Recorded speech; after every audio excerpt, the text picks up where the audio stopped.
Je vous rappelle que nous sommes donc cette année de nouveau dans une nouvelle série annuelle de Café Caté. Le Sorbon nous accueille. Le concept, c'est que nous avons une salle rien que pour nous, pour faire des conférences qui traitent de différents sujets religieux. C'est normalement tous les premiers mardis du mois, à 20h30, dans ce café Le Sorbon.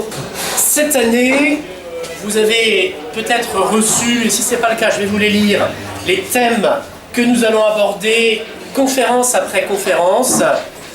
Ce soir, nous allons parler de Saint Jean-Baptiste. Était-il essénien? Était-il un prophète? Mangeait-il des sauterelles? Nous aborderons tout cela ensemble.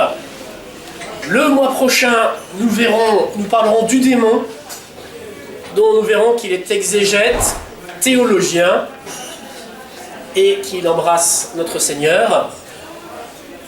Le mardi 5 décembre, nous étudierons les béatitudes, avec ce titre, dans le monde de Macron et de Trump, les béatitudes comme joie de la lumière.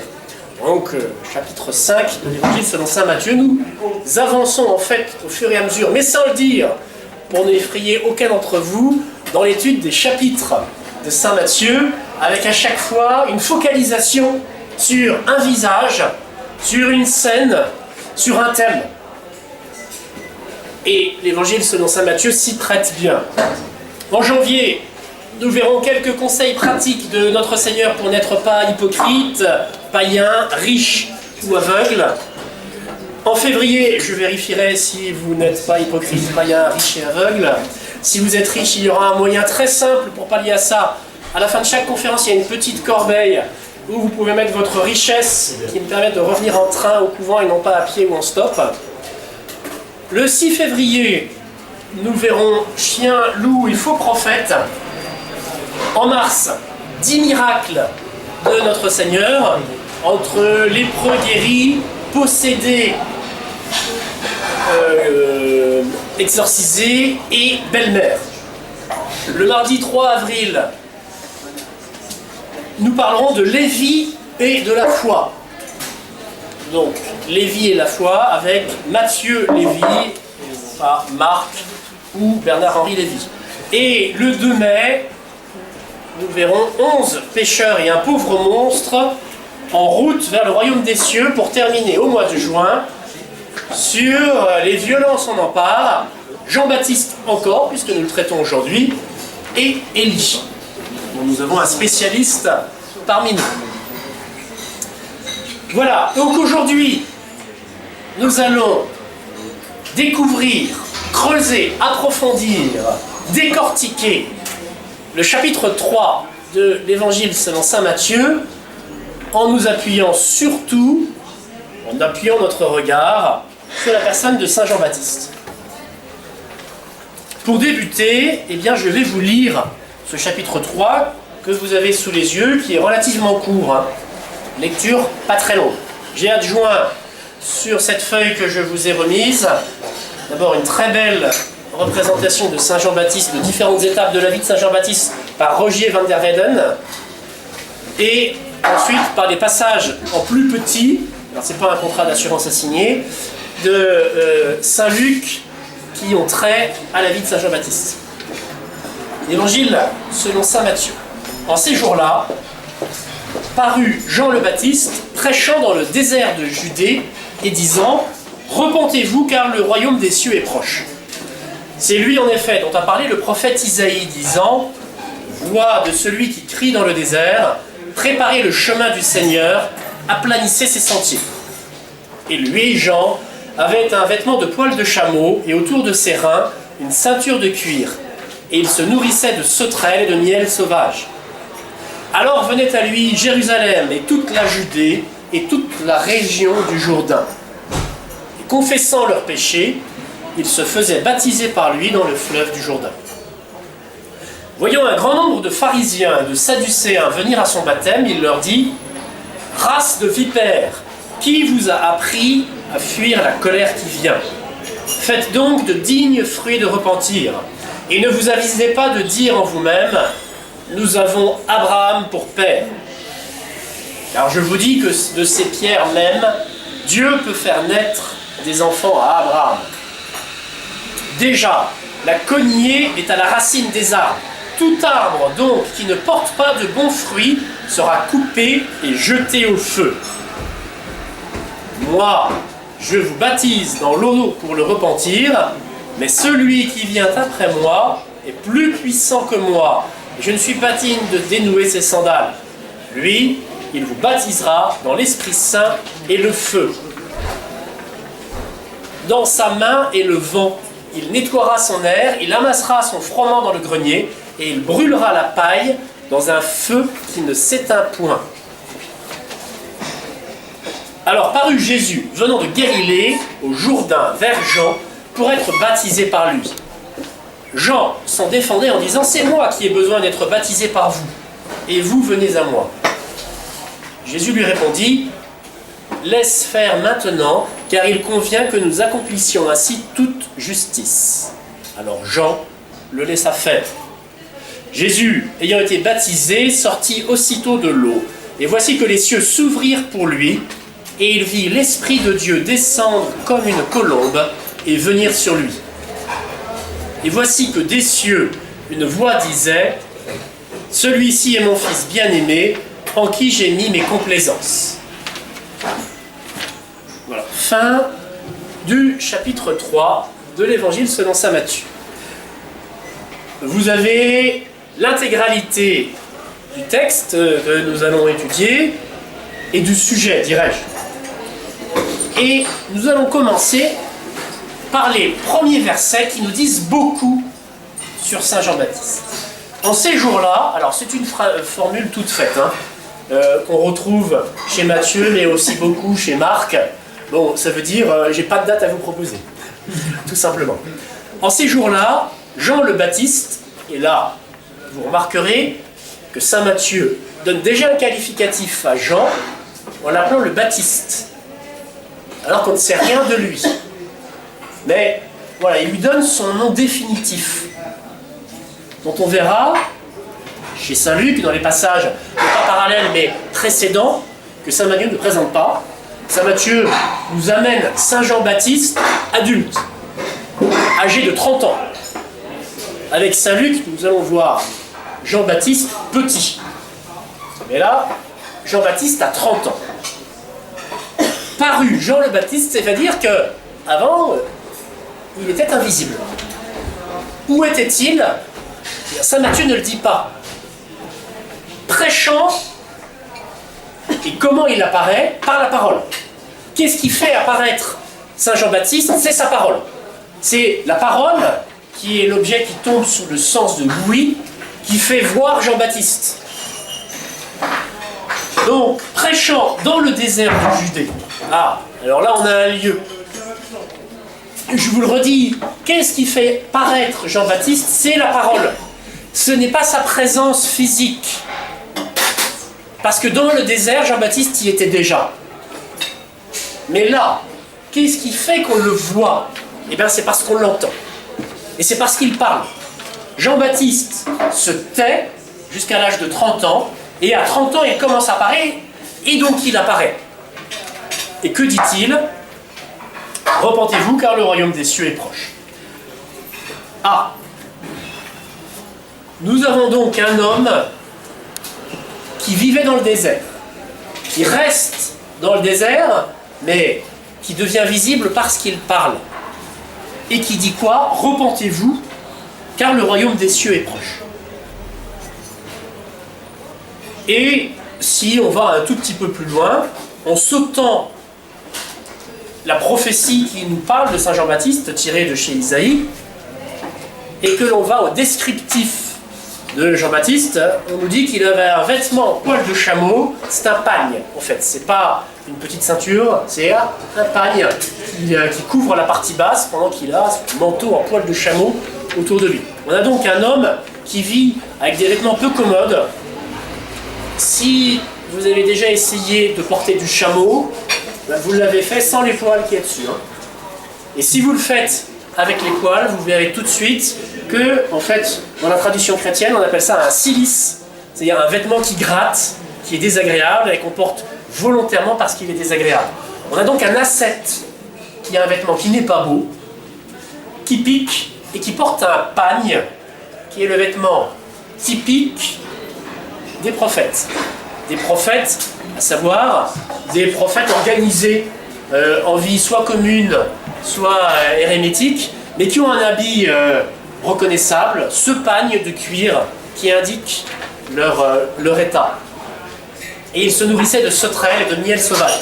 Donc voilà, ce qu'ils mangent, c'est vraiment particulier. On a donc un grand ascète qui vit dans le désert, qui s'habille, qui mange des choses pour lutter, pour pratiquer des pénitences, des mortifications. Et là, on peut se dire que on est donc aux environs de l'an 27-28. Vous savez qu'il y a un décalage avec la date de notre Seigneur et le compute actuel de notre ère qui commence avec la naissance de notre Seigneur mais avec une erreur de calcul. On est donc sans doute vers l'an 27-28. On a un personnage qui était déjà dans le désert, qui commence à prêcher quoi? Le repentir, qui vit avec des mortifications et une vie ascétique forte. Où a-t-il été formé? Qu'a-t-il fait depuis son enfance jusqu'à ses 30 ans dans une zone que l'on identifie avec le désert de Judée, donc c'est dans la partie sud de la Judée, avec un endroit où on connaît des communautés qui vivent de façon ascétique forte dans le désert, sans mariage. Jean-Baptiste ne nous est pas présenté comme étant l'époux de qui que ce soit ou comme le père de quelqu'un. Ces communautés qui vivent dans le désert de façon ascétique, dans le sud de la Judée, près du Jourdain ou un peu plus bas, ce sont les Esséniens. Jean-Baptiste est-il, pour ça mesdemoiselles, vous avez de la place par ici, n'hésitez pas à vous avancer. Jean-Baptiste, puisque l'évangile se tait sur, l'évangile selon saint Matthieu, se tait sur son origine et sur ce qu'il faisait avant ses 30 ans, Jean-Baptiste est-il un Essénien? Beaucoup d'indices nous laissent le croire. Mais c'est facile de parler d'Esséniens comme ça. Que sont les Esséniens? Que nous pouvons dire des Esséniens? Ah! Eh bien, les Esséniens sont d'aucuns les qualifieraient de secte, sont un groupe, un sous-groupe juif qui ont prospéré à partir du IIe siècle avant Jésus-Christ, donc qui vont disparaître d'une façon claire à la fin du 1er siècle après Jésus-Christ. On a donc sur une période de 2 siècles et demi un groupe décrit par 3 auteurs, 3 historiens, qui vont nous parler d'eux, qui vont nous donner quelques éléments les concernant, et qui sont localisés soit sur tout le territoire où vivent des Juifs, soit particulièrement sur ce territoire du sud de la Judée. Alors quels sont les hommes qui nous parlent, les historiens qui nous parlent d'eux? Eh bien, nous avons Philon d'Alexandrie, un juif égyptien, qui parle d'eux dans son Apologia pro Iudeis, apologie en faveur des Juifs,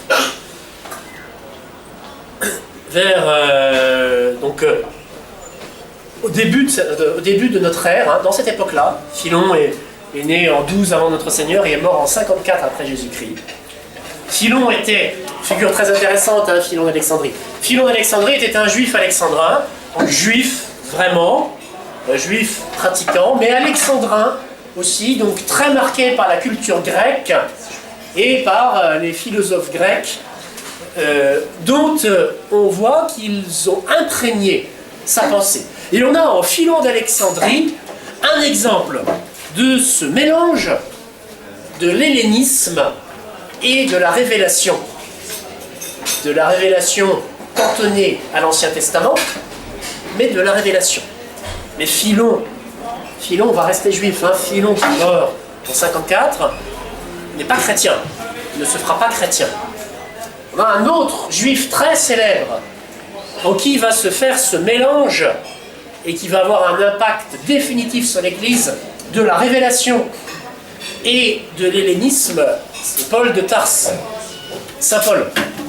Et donc, Saint Paul, pharisien zélé, qui rencontre le Seigneur sur la route de Damas, et qui est de Tarse, donc en Asie mineure, la Turquie actuelle, qui a été formé par des grands maîtres juifs, Gamaliel en particulier, mais qui a une formation littéraire, philosophique, classique, hellénistique. On s'en rend bien compte en lisant ses épîtres, soit dans la forme de grec qu'il emprunte, soit dans les citations qu'il va faire, soit dans cette fusion de cet esprit rationnel qui va être tellement important après, qui marque notre christianisme 2000 ans après. Foi et raison ne s'opposent jamais. Alors, Philon parle des Esséniens. Nous avons aussi Flavius Joseph, ce fameux révolté juif qui va passer, on va le dire comme ça gentiment, aux Romains, ou sombrer dans la plus vile des collaborations avec l'occupant, si on veut le dire d'une autre manière, et qui écrira la guerre des Juifs et les antiquités juives.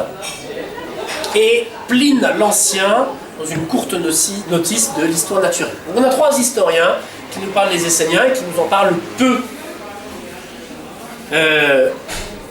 Ils vivaient soit mélangés à tous les autres hommes, soit concentrés en communauté, où ils réalisaient l'idéal de leur vie ascétique, chaste, consacrée à la prière.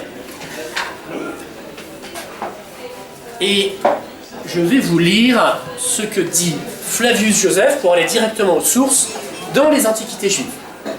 Et je vais vous lire non pas simplement ce qui a trait aux Esséniens, mais ce qui a trait aux 4 sectes juives de l'époque, les 4 grands groupes dont vous connaissez certains. Les Juifs avaient depuis une époque très reculée 3 sectes philosophiques. Bon, ça c'est le terme qu'emploie Flavius Joseph, je ne dirais pas la même chose, mais interprétant leurs coutumes nationales. Les Esséniens, les Sadducéens, et enfin ceux qu'on nommait pharisiens. Bien que j'en ai parlé dans le 2e livre de la guerre des Juifs, je les rappellerai cependant ici en peu de mots. Les pharisiens, voilà, c'est un groupe de personnes qui ne vous est pas inconnu et qui revient avec régularité dans les évangiles, comme cible, je dirais presque préférée de notre Seigneur, mais aussi de Saint Jean-Baptiste. Les pharisiens méprisent les commodités de la vie. Alors, il faut savoir que notre ami Flavius Joseph, avant de devenir un horrible collabo, était lui-même pharisien. Les pharisiens méprisent les commodités de la vie sans rien accorder à la mollesse.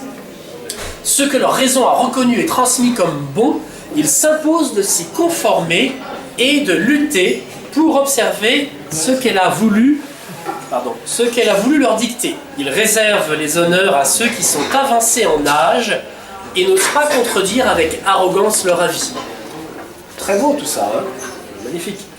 Ils croient que tout a lieu par l'effet de la fatalité, mais ne privent pourtant pas la volonté humaine de toute emprise sur eux, car ils pensent que Dieu a tempéré les décisions de la fatalité par la volonté de l'homme, pour que celui-ci se dirige vers la vertu ou vers le vice. Ils croient à l'immortalité de l'âme et à des récompenses et des peines décernées sur terre à ceux qui, pendant leur vie, pratiquaient le vice et la vertu. Non, pardon, à ceux qui décernés à ceux sous terre, pardon, non pas sur terre, sous terre, donc après leur mort, à ceux qui ont pratiqué la vertu ou le vice, ces derniers étant voués à une prison éternelle, pendant que les premiers ont la faculté de ressusciter. Oui, on a des choses intéressantes, hein. La résurrection, qui était un thème très important à l'époque de notre Seigneur, n'est pas un thème nouveau que notre Seigneur apporte à une époque où il n'est pas pratiqué. Et si vous vous souvenez des controverses de Saint Paul avec ses groupes, et en particulier avec les Sadducéens, Saint Paul s'est un jour amusé, alors qu'il était attaqué devant un tribunal, à provoquer une rixe entre les pharisiens et les Sadducéens, et en disant que s'il était là, attaché par des chaînes, c'était à cause de sa croyance en l'immortalité de l'âme et en les anges. Et donc là, les pharisiens croient à tout ça. Les Sadducéens, non. Et d'un seul coup, les pharisiens qui étaient en train d'attaquer Saint Paul se retournent vers leur ennemi commun et se mettent à agresser les Sadducéens, laissant tranquille pendant ce temps le bon Saint Paul. Bon, il faut avoir aussi un peu de ruse de temps en temps. C'est ce qui leur donne tant de crédit auprès du peuple, que toutes les prières à Dieu et tous les sacrifices se règlent d'après leur interprétation. Leurs grandes vertus ont été attestées par les villes, rendant hommage à leur effort vers le bien, tant dans leur genre de vie que dans leur doctrine. La doctrine des Sadducéens. Donc les Sadducéens composaient le groupe dans lequel étaient recrutés les chefs des prêtres à l'époque de notre Seigneur. Ce qu'on ne voit pas nécessairement très bien lorsqu'on repense au moment en particulier où notre Seigneur va rencontrer Anne, Caïphe, qui sont des Sadducéens. Donc la doctrine des Sadducéens fait mourir les âmes en même temps que les corps. Donc ils ne croient pas à l'immortalité de l'âme. Et leur souci consiste à n'observer rien d'autre que les lois. Disputer contre les maîtres de la sagesse qu'ils suivent passe à leurs yeux pour une vertu. Donc, tout au contraire des pharisiens dont on disait exactement le contraire. Aux vieux et aux sages, on ne dit rien, on accepte ce qu'il dit, on se tait. Eux, discuter, ça rappelle quoi là? Ça rappelle la façon grecque de procéder. Qui sont ces familles au sein desquelles sont choisis les grands prêtres? Ceux qui ont collaboré avec les occupants et qui sont considérés comme des personnes sans danger par les occupants, qui ont une faculté à laisser vivre largement les populations occupées dans leur propre religion. Mais enfin, les Juifs sont quand même un peu particuliers, parce que si les Romains leur laissent leur culte, cependant ils savent très bien que les Juifs n'acceptent aucun autre culte. Et là, en confiant aux grands prêtres d'origine sadducéenne la direction du peuple, les Romains savent qu'ils ne vont pas mettre à la tête de ces groupes religieux des excités qui vont diriger le peuple contre eux. Leur doctrine n'est adoptée que par un petit nombre, mais qui sont les premiers en dignité. Ils n'ont pour ainsi dire aucune action, car lorsqu'ils arrivent aux magistratures, ils se conforment aux propositions des pharisiens contre leur gré et par nécessité, parce que autrement le peuple ne les supporterait pas. Ben voilà pourquoi, lorsque vous avez les échanges de notre Seigneur avec Anne et Caïphe, ou à d'autres moments, vous ne vous rendez compte de rien par rapport à ces points importants que sont la négation de l'immortalité de l'âme, de la résurrection des anges, etc. Parce que, une fois qu'ils sont en poste, eh bien, ils se taisent. Les Esséniens, et on y arrive, voilà, les Esséniens ont pour croyance de laisser tout entre les mains de Dieu. Ils considèrent l'âme comme immortelle et estiment qu'il faut lutter sans relâche pour atteindre les fruits de la justice. Ils envoient des offrandes au temple, mais ne font pas de sacrifice parce qu'ils pratiquent un autre genre de purification. Là, il y a une chose importante. La séparation des Esséniens avec les restes des Juifs date précisément d'une grande difficulté avec le temple et de la nomination comme grand prêtre d'un candidat auquel il n'était pas du tout favorable et de leur refus, à partir de ce moment-là, de participer au sacrifice du temple.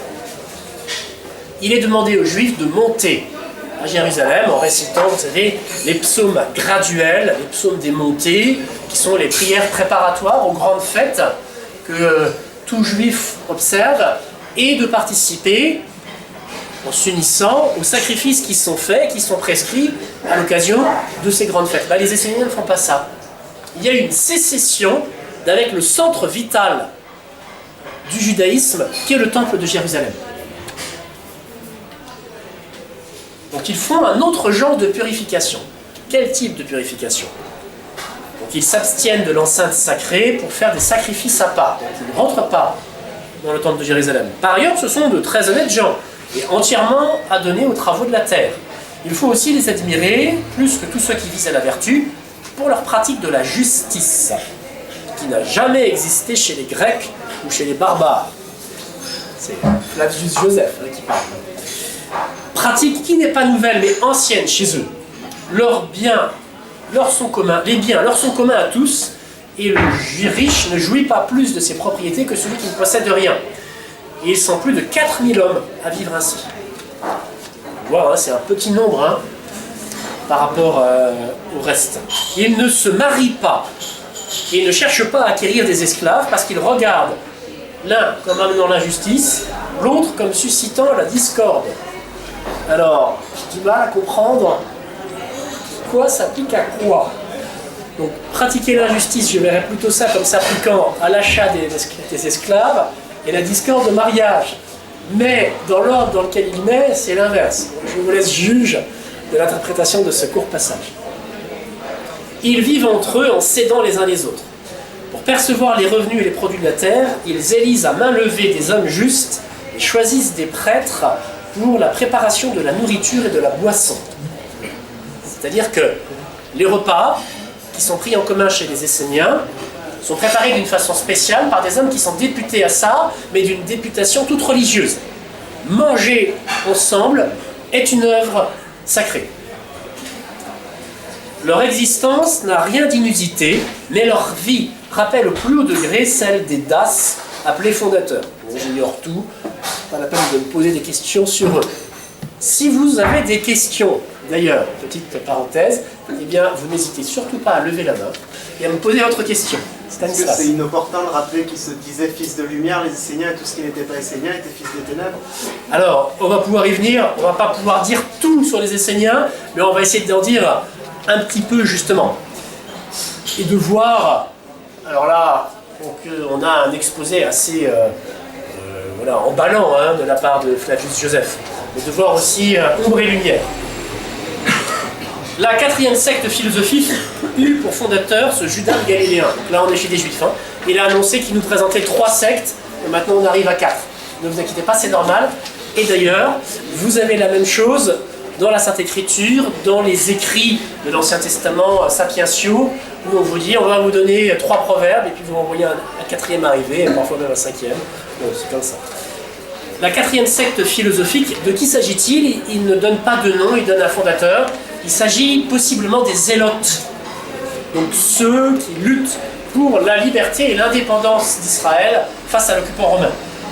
Ces sectateurs s'accordent en général avec la doctrine des pharisiens, mais ils ont un invisible amour de la liberté, car ils jugent que Dieu est le seul chef et leur seul maître. Les genres de mort les plus extraordinaires, les supplices de leurs parents et amis les laissent indifférents, pourvu qu'ils n'aient à appeler aucun homme du nom de maître. Comme bien des gens en ont été témoins de la fermeté inébranlable avec laquelle ils subissent tous ces maux, je n'en dis pas davantage, car je crains non pas que l'on doute de ce que j'ai dit à leur sujet, mais au contraire, que mes paroles me donnent une idée trop faible du mépris avec lequel ils acceptent et supportent la douleur.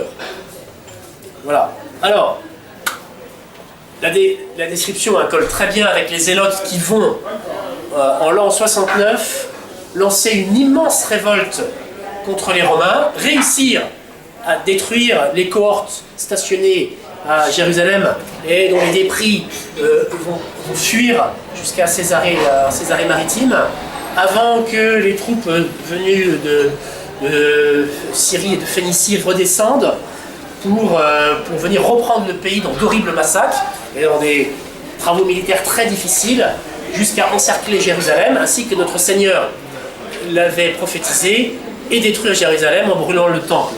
Ce sont les Zélotes qui nous font beaucoup penser aujourd'hui, une autre catégorie de personnes très à fond, qui n'ont pas peur de mourir, de souffrir ou de faire souffrir les autres. Je vous laisse voilà, méditer sur cette ressemblance, mais j'attire votre attention que les Zélotes ont aussi des parts très communes avec les pharisiens, qui ressemblent aussi beaucoup à une certaine catégorie de personnes que nous connaissons. Alors ces Esséniens, donc, nous les connaissons bien parce qu'en 1949, une découverte extraordinaire a été faite près de la mer Morte, à Qumran, par des archéologues, et cette découverte a été traitée par des archéologues, en particulier le père Deveau, un dominicain, qui, pendant plusieurs années, jusqu'en 1956 ou 1958, je crois, ont travaillé sur les zones et ont découvert, tout d'abord, c'est ce qui a amené la découverte, non pas le site, mais des grottes dans lesquelles étaient cachés 870, dans lesquelles ils ont découvert des jarres avec des manuscrits, des dizaines de milliers de morceaux de manuscrits, écrits sur du papyrus ou sur de la peau, qui reconstituaient ont donné lieu à 870 manuscrits différents. Pas tous complets, mais ces milliers de petits morceaux étaient tirés de 870 manuscrits. Et donc, ces manuscrits qui étaient découverts par des bédouins, un bédouin qui cherchait son mouton, etc., je ne fais pas l'histoire, ont été une découverte vraiment extraordinaire concernant les textes. Et à part une quinzaine d'entre eux, sont tous des manuscrits écrits un peu en araméen, environ 15%, mais principalement en hébreu, et pour très peu d'entre eux en grec, des manuscrits qui sont des passages de la Sainte Écriture, de l'Ancien Testament bien sûr, quelques œuvres profanes, et 15 livres qui ont un rapport avec les Esséniens. Et en dessous de ces grottes, le site qui a été exploité par les archéologues a été décrit selon une représentation commune comme un grand monastère d'Esséniens où ils vivaient en communauté entre hommes. Et on a découvert différentes zones. Oui. Ce n'est pas le nom du site. C'est Qumran. Le site où les Esséniens vivaient, ça s'appelle Qumran. Q-U-M-R-A-N.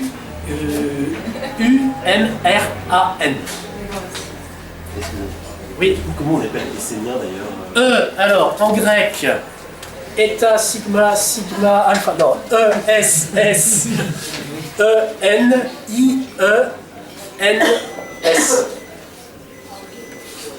Mais ça vient, donc l'étymologie grecque, c'est Essénoi ou Essaoi.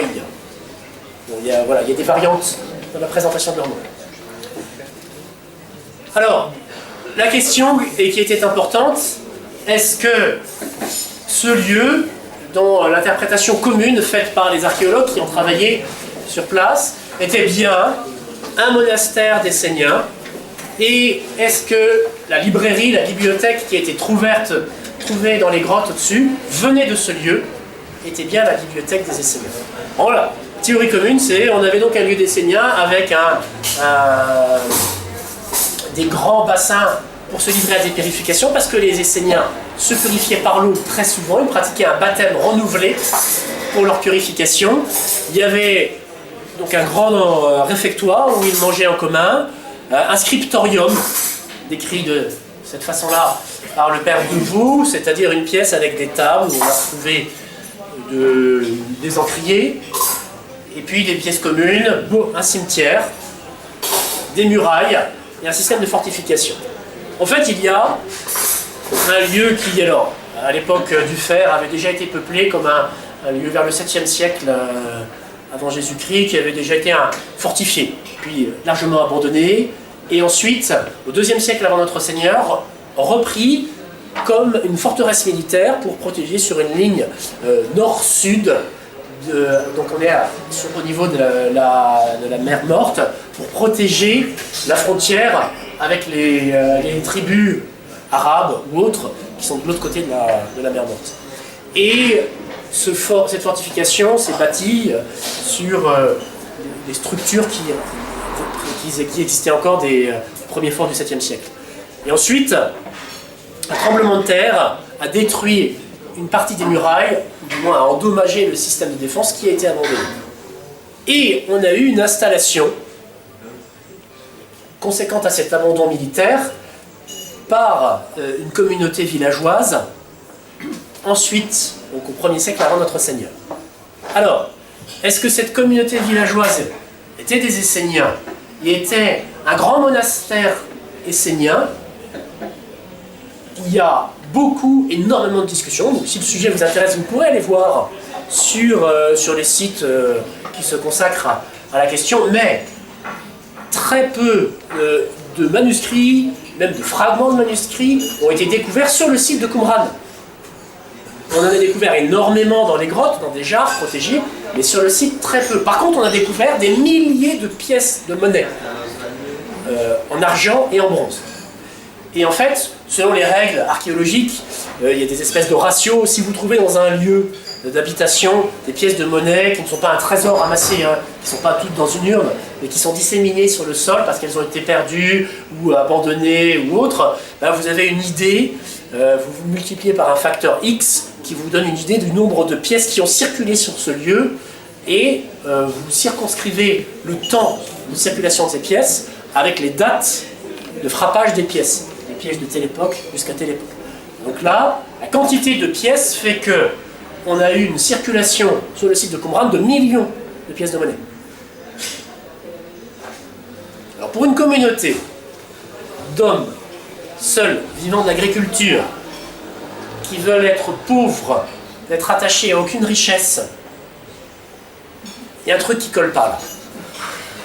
Pour une communauté à laquelle on rattache la bibliothèque, dans laquelle on trouve sur 870 titres différents, 15 qui ont trait, donc le livre de justice, sur le maître de justice, ce sont des choses très esséniennes, 15 simplement qui ont trait à des Esséniens, c'est étonnant. Est-ce que la bibliothèque était en lien avec ce lieu? Peut-être, mais est-ce que ce lieu était essénien? Avec 15 titres sur 870. Si vous allez dans notre bibliothèque au couvent, bien sûr, il y a plein de livres qui ne sont pas chrétiens. Et puis tous nos rayons philosophiques, bien sûr. Enfin, sur le ratio total, quand même, vous n'aurez pas ce ratio de 15 sur 870. Voilà, nous aussi, chez nous, la question liturgique est importante. Des livres de liturgie, vous en trouverez un certain nombre. Ça renseignera sur ce que nous sommes, sur notre charisme particulier. L'argent, les fortifications militaires, les cimetières avec des enterrements de femmes, le peu de textes sur place, le reste de papyrus, etc., amène à une remise en cause de l'hypothèse, de la théorie selon laquelle Qumran était un monastère essénien. Ça ne veut pas dire que ça n'était pas du tout, mais c'est pas du tout une hypothèse que l'on peut recevoir facilement. Et maintenant, je reviens à mon Jean-Baptiste. Et Jean-Baptiste, il était dans ces régions-là. Il était au désert. Et là, il sort dans le désert de Judée et il va aller, on va le voir tout de suite, baptiser sur le Jourdain. Mais mon Jean-Baptiste, comment apparaît-il? Parce qu'il prêche. Alors, on voit notre Seigneur prêcher exactement au même âge, à 30 ans. Et commenter le rouleau de la Sainte Écriture dans la synagogue de Nazareth en particulier, comme seul un homme juif de 30 ans, à partir de 30 ans, on peut le faire. Il y a eu un temps de silence très long, et ensuite il parle. Et Jean-Baptiste a eu un temps de silence très long, et ce qui le fait voir, c'est qu'il parle. Mais on le voit comme il était auparavant. Et Jean-Baptiste est seul. Et il n'est pas au milieu d'une communauté. Et c'est parce qu'il parle qu'il y a des gens qui viennent à lui. Et qu'une communauté de disciples se forme autour de lui. Et Jean-Baptiste était déjà dans l'endroit où il apparaît par la parole. Jean-Baptiste essénien, je ne pense pas. Jean-Baptiste essénien, facilité par un effet de mode de ce thème de Qumran et des Esséniens qui a explosé, on a pu livrer l'intégralité des textes, des 870 textes qui ont été retrouvés à Qumran simplement dans les années 90. C'est donc relativement récent. Et donc, comme beaucoup de choses étaient non sues, cachées au cours d'études, on a inventé 1001 choses fausses sur les Esséniens. Que Jésus était essénien, que les Esséniens étaient des extraterrestres, que les Esséniens étaient les ancêtres des Templiers, et patati et patata. Et donc, Jean-Baptiste n'était pas essénien. Cardinal Danielou, dans les années 70, a écrit beaucoup sur l'influence possible des Esséniens sur Jean-Baptiste. Peut-être, mais on parle d'influence là, on ne parle pas d'appartenir à un groupe religieux. Et oui, Pierre. Je crois que j'ai raté une marche dans le raisonnement parce que j'ai pas compris pourquoi Jean-Baptiste n'était pas essénien. Alors, on a vu que Qumran, on ne pouvait pas le dire aussi facilement que c'était un lieu essénien. Et qu'il y avait une proximité physique de l'endroit où apparaissait Jean-Baptiste avec le désert de Judée où se trouvait Qumran. Et donc un lien possible puisque Jean-Baptiste était un homme ascétique comme les Esséniens, qu'il mangeait peu, qu'il était pauvre, etc. Mais qu'est-ce qui fait apparaître Jean-Baptiste? C'est sa parole. Ce n'est pas un déplacement géographique. Or, quand Jean-Baptiste apparaît, il apparaît seul. Et les Esséniens ne vivent pas tels. Ils vivent soit comme tout le monde dans leur village, soit en communauté quasi monastique. Pas seuls comme un ermite. Ensuite, la doctrine essénienne, il y a certes des objets, des parties sympathiques et autres, mais c'est pas conforme à notre vision et à notre lecture de l'Ancien Testament. Il y a un maître de justice qui est une espèce de messie qui doit venir. Il y a une cessation du culte qui est rendu au temple, et on est d'accord, le culte au temple doit cesser, mais à partir du moment où Jésus remplace le culte du temple par son sacrifice de la croix, renouvelé de façon non sanglante dans la messe. Avant, Dieu a institué les sacrifices du temple, il est clair qu'ils doivent avoir lieu. Et ceux qui ne veulent pas le suivre s'opposent à la règle commune voulue par Dieu. Et donc, Jean-Baptiste, en étant essénien, aurait contrevenu à la loi divine. Entre autres. Mais voilà, on va passer au reste de la présence de Saint Jean-Baptiste, qui apparaît par sa prédication. Alors, oui. Et du coup, pourquoi on a dit que Jean-Baptiste Essénien, c'est une pure théorie de... C'était une théorie qui était un peu datée, mais comme je vous l'ai dit, tous les textes qui ont été découverts au-dessus de Qumran ont été rendus publics à partir des années 90 simplement. Hein. Donc on a fantasmé sur les Esséniens. Si vous tapez chez Monsieur Google Essénien, vous allez voir un nombre de frappadingues qui se présentent comme des descendants des Esséniens, comme l'église chrétienne essénienne, comme les vrais Esséniens. J'ai trouvé un type, enfin, je trouve tout sur le net, mais qui menaçait un gourou d'une secte quelconque qui se disait essénien et maître de lumière et je ne sais pas quoi d'autre, qu'il allait l'attaquer en justice parce que lui, il pouvait prouver par un arbre généalogique sa descendance, son ascendance essénienne jusque 2250 ans avant nous. Hein. Donc, que le gourou en question racontait n'importe quoi sur les Esséniens, alors que lui, il savait bien qu'il allait lui envoyer donc, et son avocat, un délire complet. Et donc voilà, ça a suscité d'abord un mouvement de personnes avec des connaissances techniques très élevées, une interrogation, un attrait, du délire, du n'importe quoi, et des hypothèses par effet de mode. Le cardinal Danielou est quand même, je dirais, une personne sérieuse, intéressante, et qui utilise les données qu'il peut avoir à son époque. Pourquoi Jean-Baptiste ne serait pas influencé par les Esséniens, puisque ça colle un petit peu. Je pense que Jean-Baptiste est avant tout et complètement influencé et inspiré par le Saint-Esprit.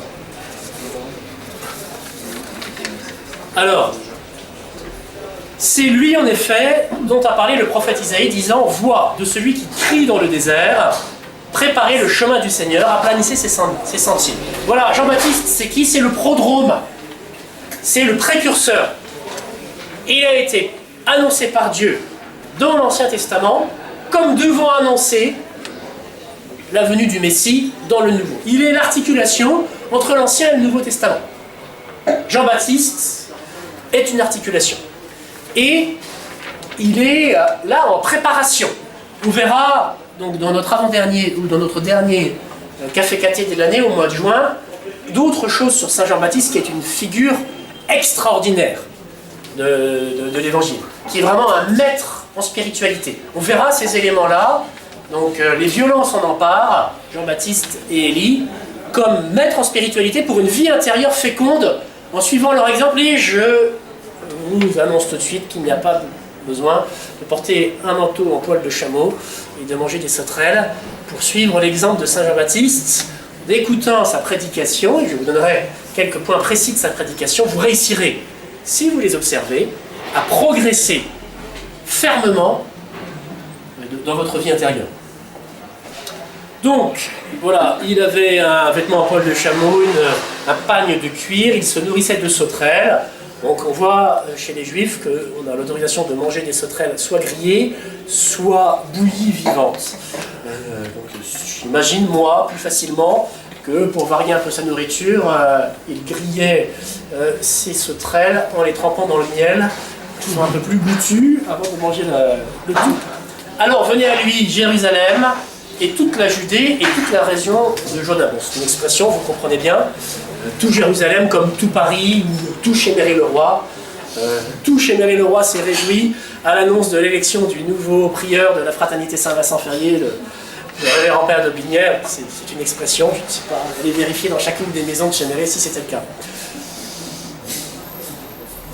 Et confessant leurs péchés, ils se faisaient baptiser par lui dans le fleuve du Jourdain. On a donc une différence aussi là avec les Esséniens. Les Esséniens pratiquaient un baptême renouvelable de purification toute cultuelle et extérieure. Jean-Baptiste pratique un seul baptême. On est baptisé par lui une fois, point. Et après, c'est fini. C'est un baptême qui va devoir être renouvelé, pas par un baptême identique à lui, mais comme il va le dire, par un baptême dans le Saint-Esprit et dans le feu. Jean-Baptiste ne donne qu'un seul baptême. Et les gens viennent le suivre. Il existe des sectes, des groupes religieux qui se déclarent descendants de Jean-Baptiste, comme les Mandéens ou les Sabéens, groupes religieux qui existent encore dans les régions moyen-orientales. Enfin, j'espère qu'ils existent encore, non pas à raison de l'erreur qu'ils professent, l'erreur religieuse, mais à raison des massacres qui sont faits dans ces régions-là, en Irak, sur les minorités religieuses non musulmanes, qui se disent descendants de Saint Jean-Baptiste, qui pratiquent encore des baptême de pénitence, qui n'est pas notre baptême fait au nom du Père et du Fils et du Saint-Esprit. Et donc les gens confessent leurs péchés, et ça c'est important, c'est pas rien. On voit bien que c'est non pas une purification extérieure, comme peuvent le pratiquer les musulmans. Je donnais cet après-midi une conférence à SOS Chrétien d'Orient pour leur apprendre différentes choses sur l'islam, et je leur décrivais les purifications qui sont obligatoires avant de prononcer, de prier.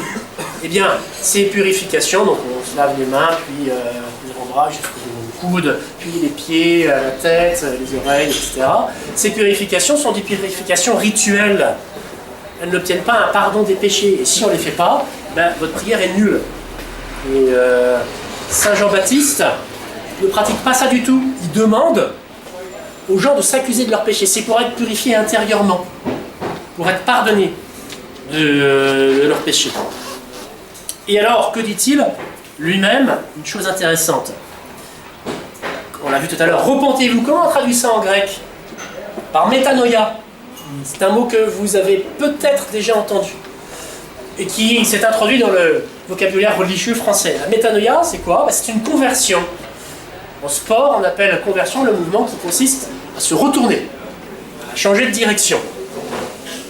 Et Saint Jean-Baptiste leur dit, tournez-vous. Et tournez-vous vers où? Vers le bon Dieu. Faites une aversio à creatura, rejetez la créature comme lieu de fixation de votre contemplation, et tournez-vous vers Dieu pour le contempler lui et l'adorer lui. Quittez la créature comme fixation de votre amour et de votre attention, tournez-vous vers Dieu pour le regarder lui et l'aimer. Et cette orientation, c'est la base de toutes nos conversions. Je dis nos conversions, dans notre vie religieuse, notre vie intérieure. Vous savez, il y a parfois une grande conversion. On avait tout abandonné, le bon Dieu, la pratique peut-être, et à un moment on y revient.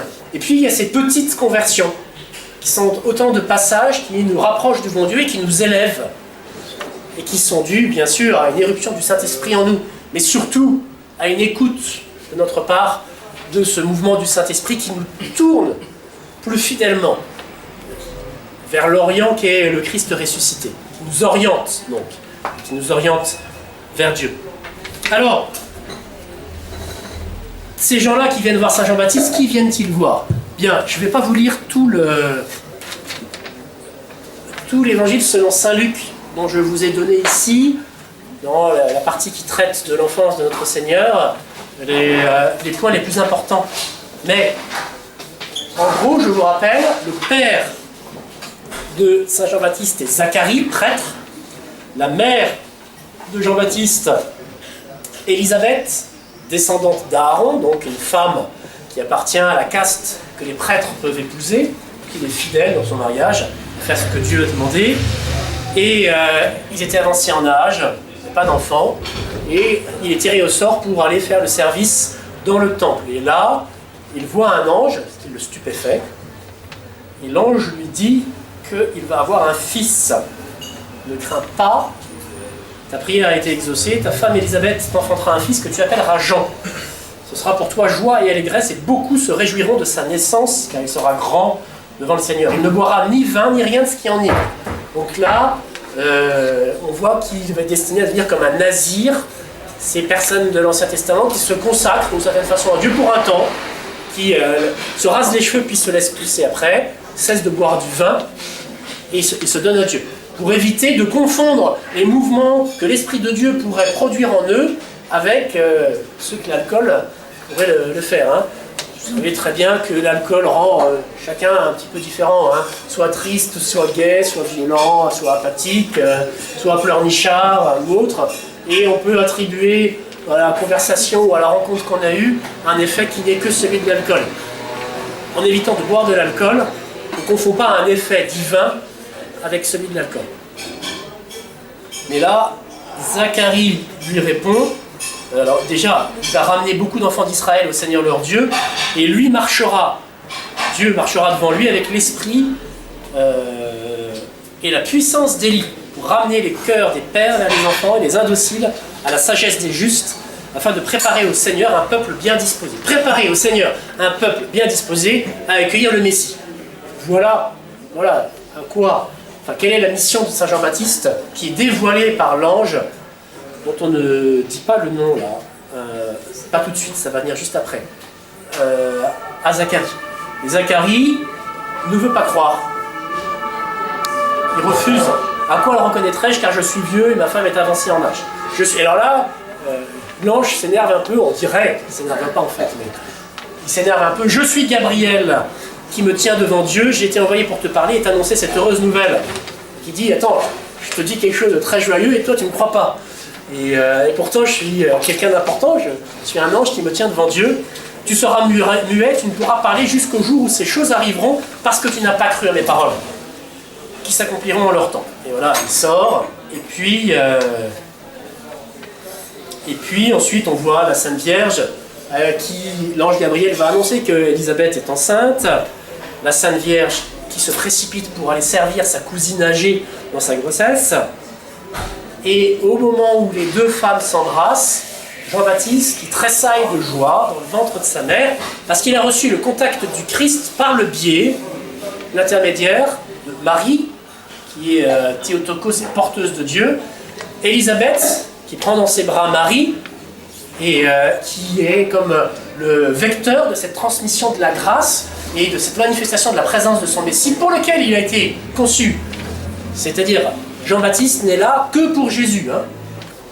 Ensuite, le temps s'accomplit où Élisabeth devait enfanter, elle mit un nom de son fils.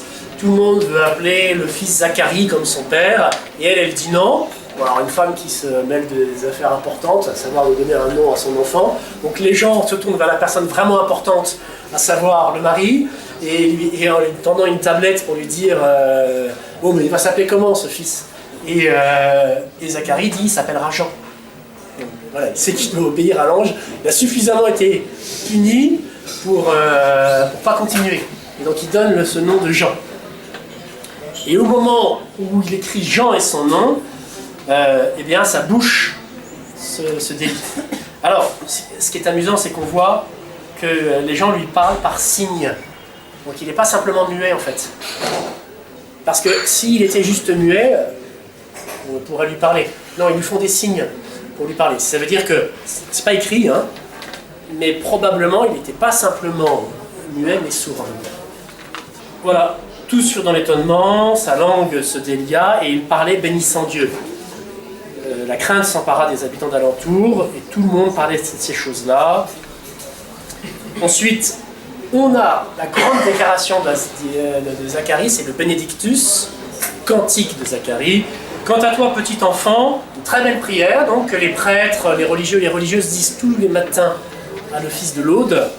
Quant à toi, petit enfant, tu seras appelé prophète du Très-Haut, car tu marcheras devant la face du Seigneur pour lui préparer les voies. C'est le prodrome, c'est le précurseur. Afin d'apprendre à son peuple à reconnaître le salut dans la rémission de leurs péchés, par l'effet de la tendre miséricorde de notre Dieu, par lequel nous visitera une lumière d'en haut pour éclairer ceux qui sont assis dans les ténèbres et l'ombre de la mort, pour diriger nos pas dans la voie de la paix. Voilà, tout ce qui est dit par Isaïe déjà, annonçant Jean-Baptiste, on a une voie qu'il faut emprunter, et lui il est devant, et il fait suivre cette voie, Jean-Baptiste, au peuple que Dieu se prépare pour recevoir le message du Christ. Or, l'enfant croissait et se fortifiait en esprit, et il demeura dans le désert jusqu'au jour de sa manifestation devant Israël. Donc il demeure dans le désert, et on ne nous dit pas qu'il demeure dans le désert avec une communauté, avec d'autres, etc. Et c'est bien ainsi que l'ont compris la plupart des pères de l'Église, qui nous permet de bien recevoir le sens de la Sainte Écriture, c'est le magistère, et le magistère s'appuie aussi et nous fait lire et recevoir ce que les pères de l'Église ont commenté, c'est-à-dire l'influence sous l'action du Saint-Esprit qu'ils ont reçue pour comprendre et nous faire savoir ce que Dieu a voulu dire. Et tout le monde a compris que Jean-Baptiste était un ermite qui vivait seul dans le désert. Comme il voyait venir au baptême beaucoup de pharisiens et de sadducéens, il leur dit « Engeance de vipère, qui vous a suggéré de vous soustraire à la colère qui vient ?» C'est intéressant. Moi j'aime beaucoup ces hommes qui disent les choses comme ils les pensent, d'une façon claire. Saint Jean-Baptiste, il ne leur dit pas « Amis, discutons entre nous, faisons une réunion œcuménique pour voir les points qui nous rassemblent et surtout éviter de parler de ce qui nous divise. » Jean-Baptiste, il leur dit « race de vipères ». J'aimerais pas m'entendre dire ça. Mais au moins, s'il y a une personne que j'estime, parce que je le vois vivre simplement qui me dit ça, je vais recevoir son message. Je vais me dire « aïe, il y a un problème, et ça va me toucher ». Et donc, Jean-Baptiste, voilà, leur dit ça « engeance de vipères, race de vipères, qui vous a suggéré de vous soustraire à la colère qui vient ?» Waouh! La colère qui vient, c'est quoi? La colère qui vient, une expression pour manifester l'action de Dieu qui va punir les pécheurs. Comment Dieu va punir les pécheurs? De quoi il parle là? Jean-Baptiste, il parle du bras armé de Dieu que vont être les armées romaines qui vont détruire à feu et à sang toute la Judée, la Galilée, tuer ou réduire en esclavage tous les Juifs qui se trouvent sur place. Voilà le bras armé de la colère divine. Et donc, pour se soustraire à cette colère divine, il n'y a qu'une seule solution. C'est pas d'observer la loi et d'en rajouter des tonnes comme font les pharisiens. C'est de se repentir et de venir à Dieu en pleurant ses péchés. Là, vous vous souvenez tous de ces deux personnages que notre Seigneur nous présente, le publicain et le pharisien au temple, qui viennent prier chacun à sa manière. Et Jean-Baptiste leur dit, ne priez pas comme ça. Demandez pardon, c'est la seule façon de n'être pas puni pour les fautes que vous avez commises et qui vont vous valoir la mort et l'esclavage, ou les deux. Pas dans cet endroit-là. Alors, produisez donc un fruit digne du repentir. De quoi s'agit-il là? Eh bien, les pharisiens ont la foi, ils croient à tout ce que Dieu a enseigné dans l'Ancien Testament. Pas de problème. Ils observent la loi. Mais Saint Paul nous avertit très longuement que la loi ne produit pas la vie. La loi est juste une annonce de ce qui convient, de ce qui ne convient pas. Et observer la loi, c'est obligatoire, mais ça nous renseigne juste sur notre faute quand on ne l'observe pas. La loi ne nous procure pas la vie éternelle. La loi ne nous rend pas juste aux yeux de Dieu. Ce qui nous rend juste, c'est la grâce. Et la loi ne produit pas la grâce. Et donc, les fruits de justice dont parle Saint Jean-Baptiste ici, les fruits qui viennent de la foi, c'est ce qu'un homme qui a une foi vivante produit, des fruits de charité. Choses qui sont, d'après ce que l'on voit dans les évangiles, avec ce que notre Seigneur ou les évangélistes nous disent des pharisiens, peut-être un peu absent des pharisiens. Il faut la foi avec les œuvres. Et là, on a un point très important dans les évangiles qui nous permettent de réfuter. Saint Jean-Baptiste réfute à l'avance les erreurs de Luther. La foi sans les œuvres ne procure pas le salut. La foi seule ne peut rien pour le salut.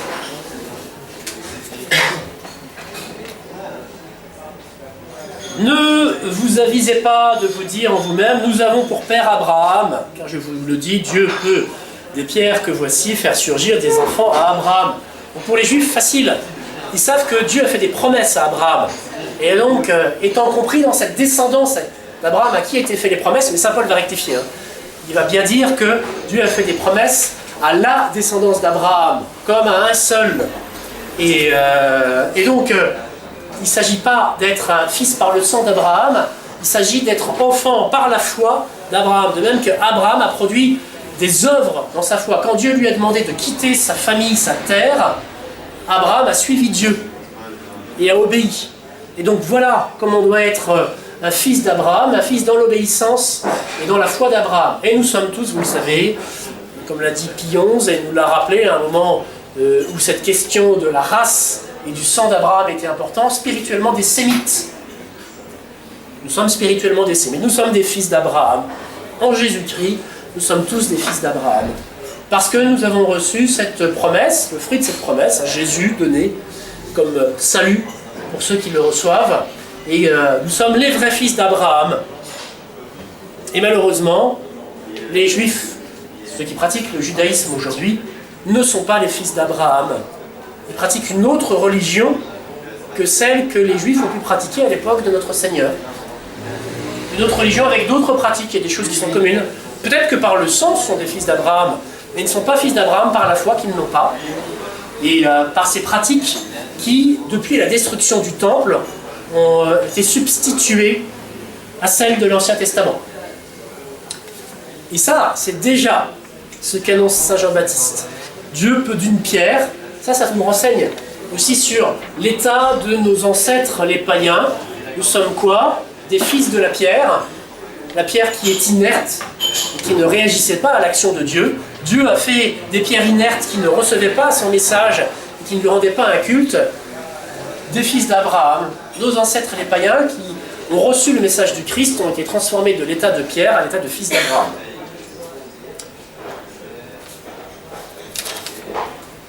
Voilà. Celui qui vient après moi est plus puissant que moi.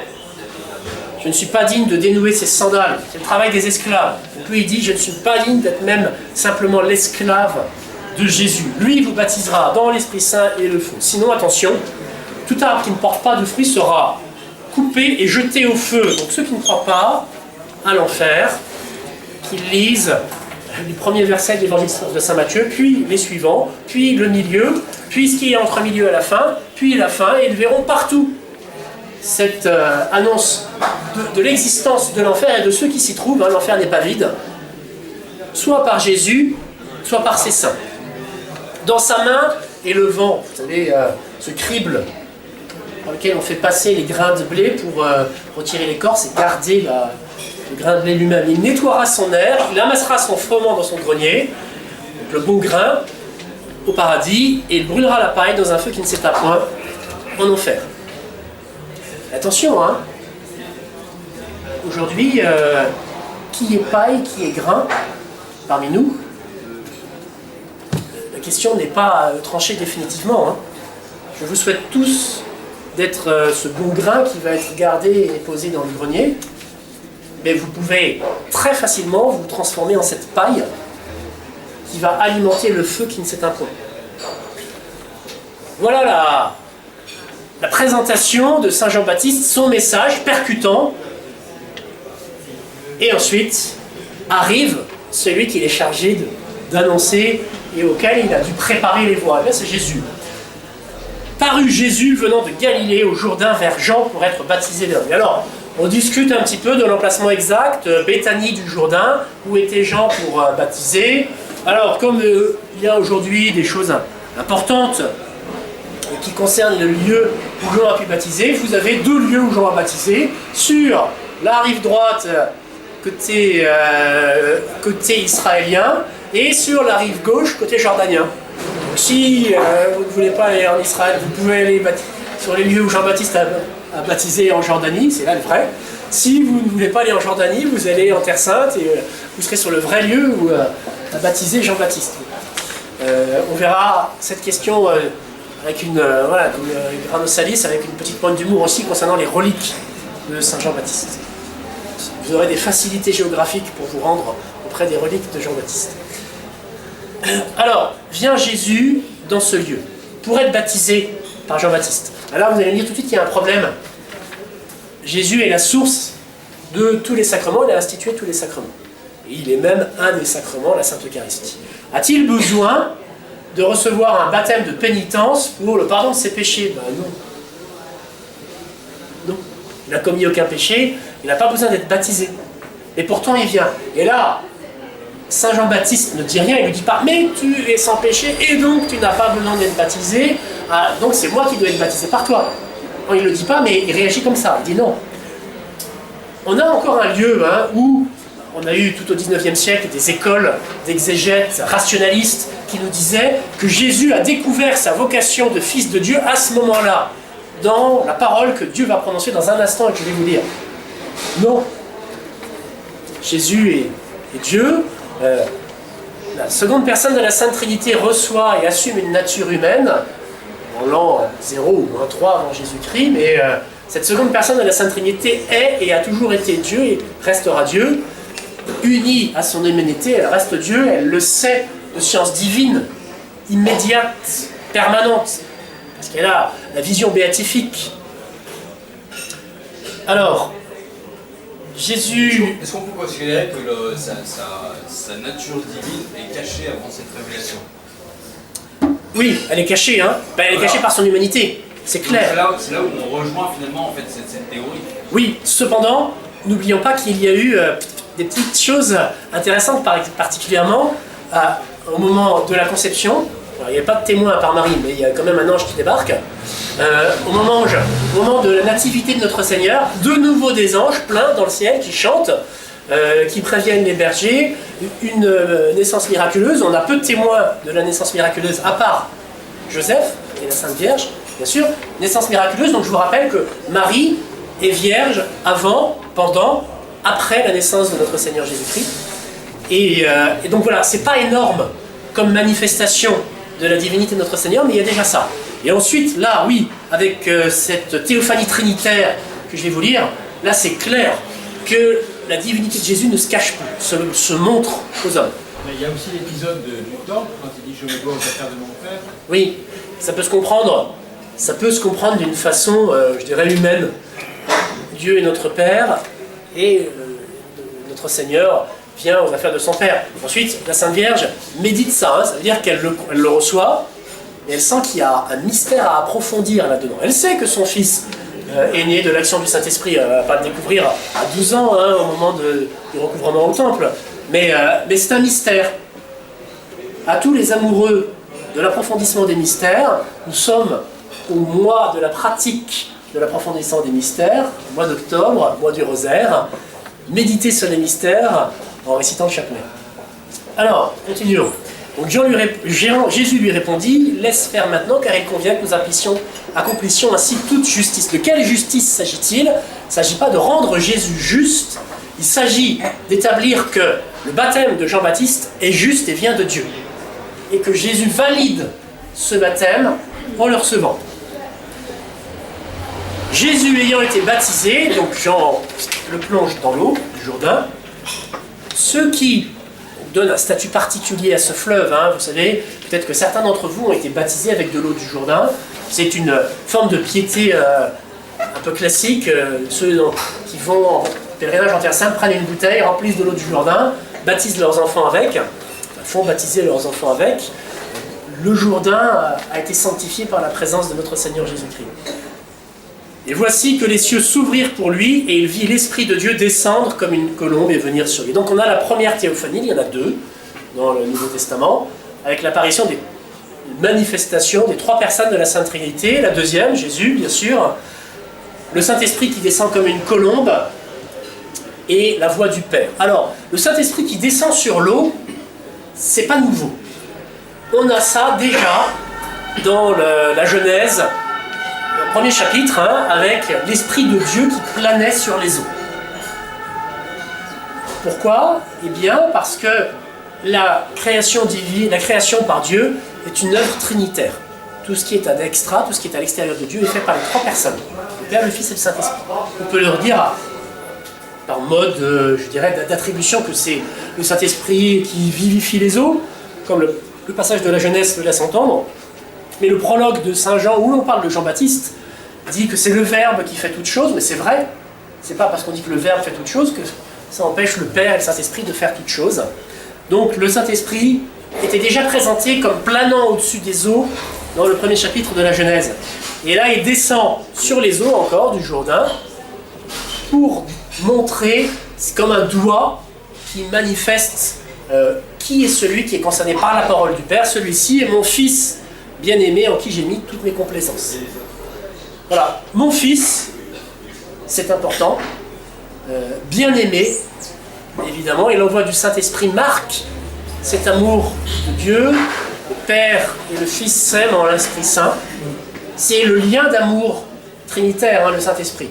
Et là, hop, on le voit comme descendant de la bouche du Père pour toucher le Fils, ce lien d'amour qui est l'expression de la parole que vient de prononcer le Père. Fils bien-aimé en qui j'ai mis toutes mes complaisances. Je me complais en lui, je me plais en lui. On a un descriptif en fait de ce qui se passe au sein de la Sainte Trinité, dans l'éternité. Que fait Dieu? Il y a des gens qui me disent, mais il ne s'ennuie pas un peu tout seul au ciel, à se regarder Ah, c'est peut-être pour ça qu'il a fait venir des gens, pour que ça lui mette de l'animation. Dieu se complaît en lui-même. C'est-à-dire que Dieu est le bien maximum absolu, parfait, sans limite. Et Dieu se voit, se sait comme étant ce bien, et Dieu aime ce bien qu'il est lui-même, d'un amour complet, définitif, absolu, infini.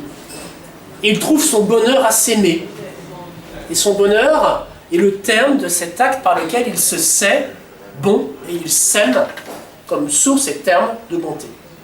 Voilà, cette complaisance, facile à dire là, dans la phrase que je viens de prononcer, plus compliquée à pénétrer, parce que pour nous, vraiment mystérieuse. Je vous ai dit, la ressource face au mystère, c'est le chapelet. Pour mieux comprendre et intégrer cette présentation du bonheur trinitaire, on a besoin d'essayer de se mettre dans le silence face à Dieu. Voilà, pour recevoir ce que Dieu dit de lui-même, les bribes de cette parole éternelle qu'il prononce et de cet amour qui est en lui. Juste pour terminer sur cette parole du Père, celui-ci est mon Fils bien-aimé, elle renvoie à un passage d'Isaïe, chapitre 42, verset 1, qui dit la chose suivante. « Voici mon serviteur que je soutiens, mon élu que préfère mon âme. J'ai mis sur lui mon esprit pour qu'il apporte aux nations le droit. » Alors maintenant, ce passage, appliquez-le à ce que Dieu le Père vient de dire. Celui-ci est mon Fils bien-aimé. Voici mon serviteur. Alors en grec, serviteur et fils, c'est le même mot. Païs. Et le Messie, le serviteur qui est donc annoncé par Isaïe et présenté ailleurs au chapitre 53 comme le serviteur souffrant, c'est bien le Fils. Il est à la fois serviteur et Fils. Donc, voici mon serviteur que je soutiens, mon élu, que préfère mon âme. Qui donc est celui préféré par Dieu le Père, sinon le Fils?